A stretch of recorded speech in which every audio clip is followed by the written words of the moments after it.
ज़मीन से सड़क से उठा हुआ युवा नेता, जिनको किसी भी बिना किसी वजह से उनको जेल में डाल दिया जाता है और उसके बाद में अलग अलग थानों में घुमाया जाता है, ये शायद कानून के अंदर प्रावधान तो नहीं है। यहाँ की जो सरकार है, भाजपा सरकार है, उनका एक अलग रवैया सामने आ रहा है कि एक दलित समाज से उठा हुआ व्यक्ति, उनके साथ में ये सारी चीज़ें करना ताकि वो टूट जाए और कोई भी भविष्य में ऐसा कोई कैंडिडेट खड़ा ना हो जो बहुजन समाज की, दलित समाज के लोगों की आवाज़ को उठा सके। मेरे हिसाब से यहाँ की सरकार है, नकारा सरकार है।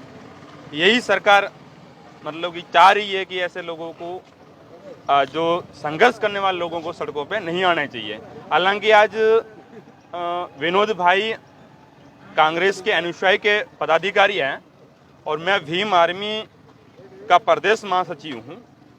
मैं किसी पार्टी और संगठन के नाते नहीं, एक अपनेत्व के नाते और एक समाज के नाते जो संघर्ष करने वाले लोग हैं, उन लोगों के साथ में हमेशा हम लोग खड़े रहते हैं। उन्हीं के तौर पे मैं यहाँ पहुँचा हूँ, ठीक है। और इस चीज़ में आप देखना, एक हमेशा एक SC ST लोगों के साथ में भेदभाव होता नजर आता है, चाहे वो किसी भी चीज़ में हो।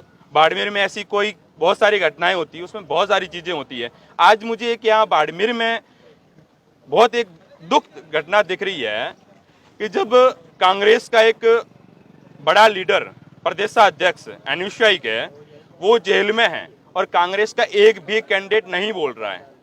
जिस जिले में सांसद कांग्रेस का, विधायक यहाँ के कांग्रेस के बन रहे हैं, वहाँ पे अगर नहीं बोल रहे हैं तो ये मेरे हिसाब से लग रहे हैं कि ये कांग्रेस ही जातिवाद करना चाह रही है। पहले तो भाजपा ने तो अंदर डाला है, भाजपा के लोगों ने डाला है, पर अभी तक कांग्रेस के लोगों ने उनका समर्थन नहीं किया है। आज अगर यहाँ अनुयायी के कुछ साथी खड़े हैं तो ये उनके दिल में दुख है, दर्द है, इस वजह से आए हैं। इनके साथ में पूरी पार्टी के लोग, पूरे कार्यकर्ता नहीं है, कांग्रेस के लोग इनके साथ में नहीं है। तो शायद ये कांग्रेस को आने वाला जो समय है उसके लिए शुभ संकेत नहीं है। तो मेरे हिसाब से कि कांग्रेस के जितने भी पदाधिकारी हैं उनको आज यहाँ होना चाहिए, पर नहीं है, तो इसका खामियाजा शासन और प्रशासन को भुगतना ही पड़ेगा। और ये भुगतनाने वाले हम लोग ही होंगे और ये युवा ही होंगे। जो दलित वर्ग से आने वाले एक युवा को जेल में डालने के बाद में उनकी ना किसी भी प्रकार से सुनवाई की जाती है, उनके ना पीछे, उनके पीछे अपनी एडवोकेट की टीम, एक राष्ट्रीय स्तर की पार्टी जिनके पास में आर्थिक रूप से मजबूत है। कहते हैं राजनीति में युवा जो है वो भविष्य माना जाता है। आपके पास, आपके खिलाफ NSY के मामले में युवाओं के खिलाफ तो कोई भी पार्टी नहीं खड़ी है, तो आपका अब आगे का स्ट्रेटेजी क्या रहेगा? भविष्य तो कहाँ है, भविष्य तो जेलों में बैठा है। 4 दिन से जयपुर की सड़कों पे, थानों में इधर उधर से घुमाया जा रहा है। भविष्य तो कहाँ है? भविष्य जब देखिए, विनोद जाखड़ का कोई बैकग्राउंड कोई बड़ा नहीं है, वो अपने दम पे चुनाव लड़े, अपने दम पे जीते, ठीक है, और सड़क से उठा हुआ व्यक्ति है। तो शायद भाजपा के लोग और कांग्रेस के भी लोग जो चाह रहे हैं कि अगर विनोद जाखड़ आगे ना बढ़े तो किसी भी पार्टी के मोहताज नहीं है। बहुजन समाज के लोग, SC ST के लोगों ने हमेशा अकेले लड़ाई लड़ी है। चाहे आज ही नहीं, इतिहास उठा के देख लें, 528,000 का धूल चटाने वाले लोग बहुजन समाज के लोग हैं, ठीक है। तो शायद अगली, आज का तो हमारा प्रदर्शन का ही कार्यक्रम था। अगर ये चीज़ें नहीं होती है, पूरे देश भर में एक बड़ा आंदोलन, चाहे वो कांग्रेस के खिलाफ भी करना पड़े तो युवा कांग्रेस के खिलाफ भी खड़ा होगा। और भाजपा तो है ही, शायद भाजपा, मुझे तो ये लग रहा है भाजपा को समझ आ जानी चाहिए, पर अभी तक नहीं आई है। पहले तो निक्कर में घूम रहे थे, अब तो पैंट आप फुल हो गए हैं। तो थोड़ा बहुत तो सोचें कि एक कैंडिडेट जो सड़क से लड़ रहा है, उनके साथ में ऐसा अन्याय अत्याचार करना बहुत ही गलत बात है।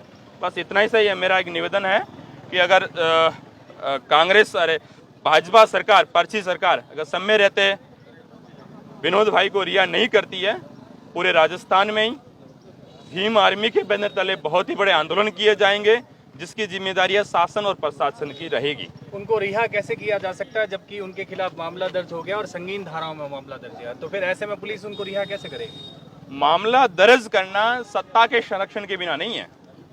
पुलिस ने तो कर दिया, पर जब सत्ता का संरक्षण होगा तभी वो सारी चीजें होती है।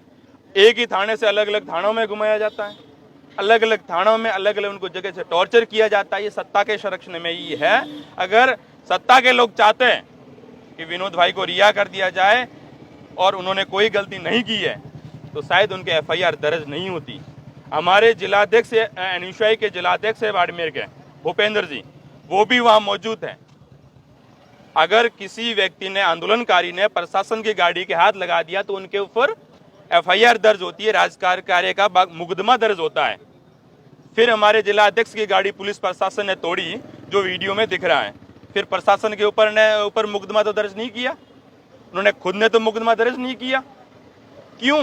क्योंकि सत्ता के संरक्षण है।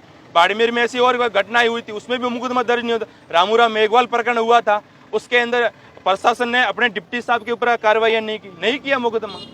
सत्ता के जो बैठे हैं वो लोग चाह रहे हैं कि हम लोग ही यहाँ सर्वे करवा रहे हैं, परंतु ऐसा नहीं होने दिया जा रहा। आज का युवा जगा हुआ युवा है और मजबूत युवा है।